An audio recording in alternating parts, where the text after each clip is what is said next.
Um, this is just a test. Basically, um, I forgot what I was gonna say. Oh, so I saw this one movie called Heretics. It was on Netflix.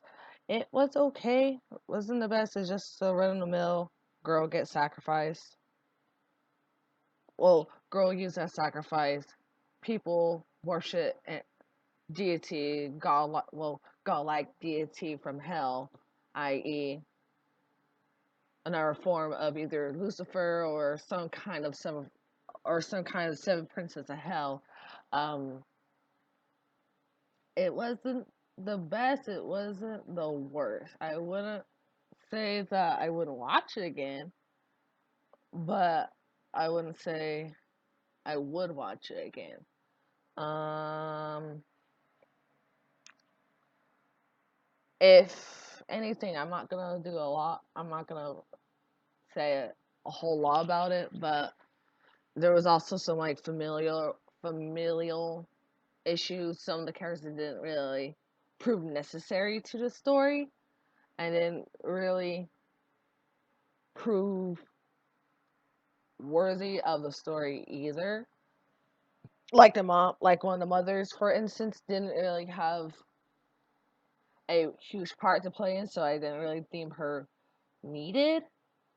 Maybe just to do some backstory for the main character. I'm not gonna say any of the character's name because my mind doesn't really care about character's name. I mostly remember faces. Unfortunately, um, for the movie, it did do some really cool transformations during around like the second to last half to last three acts of it. Sorry, I'm opening up a coffee. It's Starbucks coffee, not base related or whatever. Um, what else? Oh, so there was like a lot of flashbacks in it too. I don't mind flashbacks, but if they're overdone and not exactly, oh, that's good, well done, I kind of ignore them. Whereas this movie, I think the flashbacks made it more prominent to be remembered versus to other characters. Though they only played to really tell what the occult was more about. Um, I'm just gonna let you know the deity that they were trying to summon was Abaddon, and everyone should know who Abaddon was: the destroyer of world, the comer of destruction. Um, he was also it's also another name for Lucifer, but that depends on what kind of story you want to go with for Lucifer, the devil, for Satan, for God's favorite angel, but also the prideful son of a gun. I'm not trying to curse a lot because if this goes on YouTube or any other freaking website, I don't really want to be known for a sailor's mouth, but I do have a sailor's mouth when I really want to have a sailor's mouth, especially if I'm very upset with the movie. Um, is there anything else about Heretics that was redeemable? I suppose I already talked about the transformation. There's only about like two characters I really, well, three characters I really like, and those are the main three. And it kind of makes you think that, oh, this is gonna be one of those kind of movies, where like the main girl, who's technically supposed to be the heroine, not like the drug heroine, like the female hero. Let me just gonna say female hero, so people don't think I'm talking about the drug, because there's some people who assume I'm talking about the drug. Let's not assume. Anyway, anyway, main girl, she was okay. Kind of almost forgettable, but you know what? When she started to get into that whole transformation process, that was niche. Don't know why I said niche. I'm so sorry. Other girl, um, right of the mill, psychotic. Let me help bring my ruler into this realm. And then you had the guy, and I felt bad for the guy because he was just a soft boy, and I use boy as in BOYI. No, yeah, BOI, not BOY, like BOI, like the meme boy, not like boy. It's like boy, you know, boy, boy. Anyway, Yeah, and then there's other characters who are like just there as filler purposes and just to kind of try to push along the plot. Really, the movie could have been like a good 10-minute long movie just based in the woods and a rush to get to it, and it could have been left out all like, oh, now I will tell you the main girl, she kind of, if I'm gonna get into the whole LGBTQ status of each character, I'm gonna be like, there is some play off of that. It doesn't explicitly say that they're just strictly straight, strictly gay, strictly bi. It doesn't really say that. So it's up for interpretation if you guys see the movie Heretics. Again, it's on Netflix. I seen the movie a couple months back, like about a couple days ago, not a couple months back, because then I'd be kind of stupid trying to do a review for this. Um, don't know how long these are. They're not formal. I'm not gonna get into the whole plot structure and all that fun malarkey. Um, yeah, main girl. Don't know if she was straight, gay, bi, but she was dating the other girl. Other girl, I was like, she doesn't even like you, lady. And then main guy, again, soft boy guy. He unfortunately was very cultured. I was gonna use brainwash, but I feel like culture is better when I'm talking about. No, that's not a better way to put it. Anyway, he got over his brainwashing from the whole, how, not saying all religions do this, but you know how like super like crazy religious sectors, like certain religious people are kind of like really up there, and then you have people who are not really up there. It was kind of like they were like super hardcore extremists, and well, that's what occults are. Anyway, yeah, so he kind of got over all that, like being raised up for the occult and believing every word of the occult and of their god Abaddon. I'm using God in this sense for two. Sorry, I burped. Excuse me. I'm using the word God in a sense for Abaddon because technically, for the occult of this movie, their god was Abaddon. Sorry, that might hurt some people. I apologize. But main guy got over his brainwashing, and then it's a main girl, so he's gonna have some form of attraction to her, whether it's reasonable or not, whether it's necessary or not. I'll let you be the judge. Um, yeah, no, the movie could have been like literally like a good 10, like Crypt TV movie, like short films, how they're like a good 10 to maybe even 40-minute long. It's like they want to push it to an hour, but they know they really can't because the amount of stuff they have is like boom, boom, boom, boom, hit, hit, hit. It's kind of like that.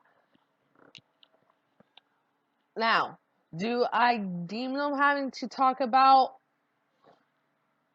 Oh, do I deem them having to have them like super close or in like a relationship to push the plot? No, they could have been just really good best friends, the two girls. Um, that part wasn't really necessary. I'm indifferent to it, but I'm also not indifferent to it, if that makes sense. I just feel like if they really, they didn't have to like be like, oh, they're dating. They could have left it up to the heirs for the audience to assume.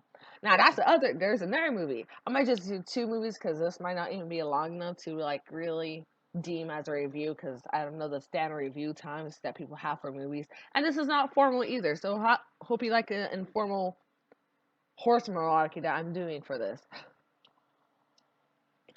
Another movie that I liked that I wouldn't really say was horror. It was like action thriller. It was more thrilling and actiony than horror. I mean, it's psychological. It's called He Never Died. It's also on Netflix. I don't know how long on Netflix these two movies are going to be, but you know how Netflix is. It can either be a long time or a short time.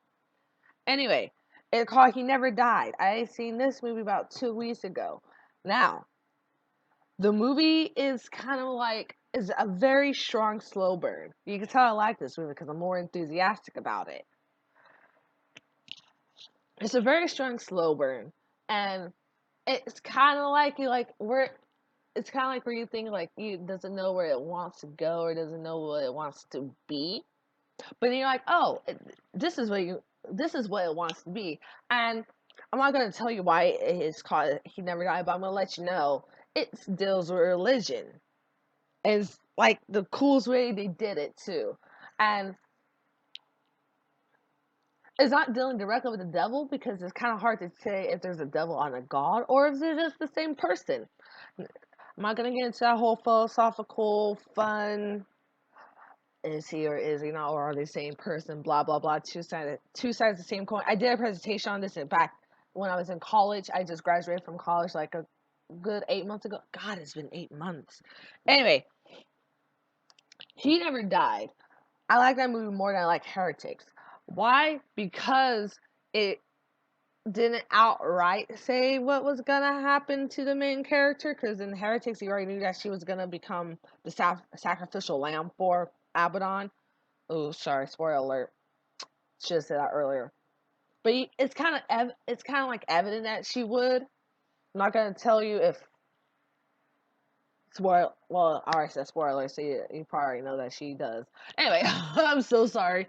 Anyway, He Never Died pulls the reveal off very well.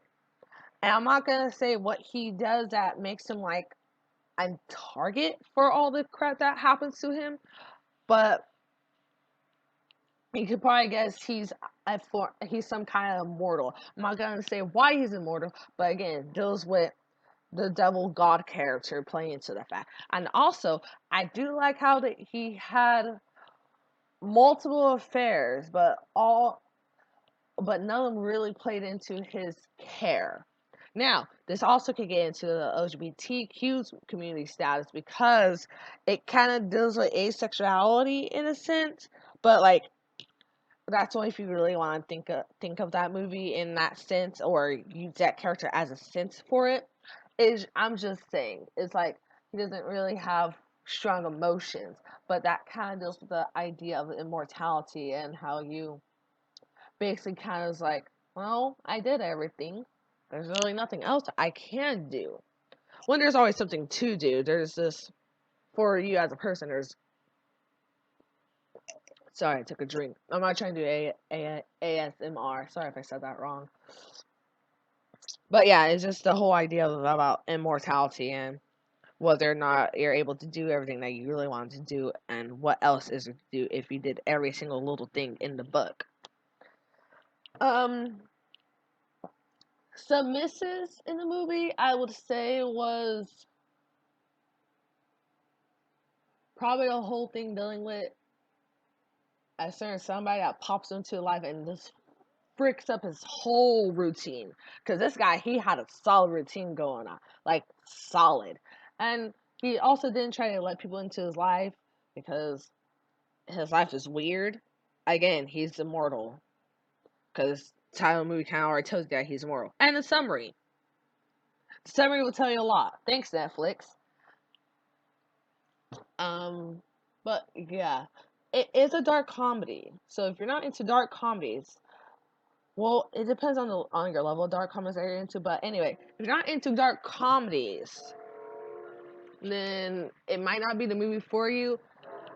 I don't want to say if it's a horror movie because it wasn't really horror. Again, it was like psychological thriller with a little bit of dark comedy sprinkled into it. Oh, excuse me, that was gross. A little bit of dark comedy with a little bit of horror and dark comedy like sprinkled into the movie.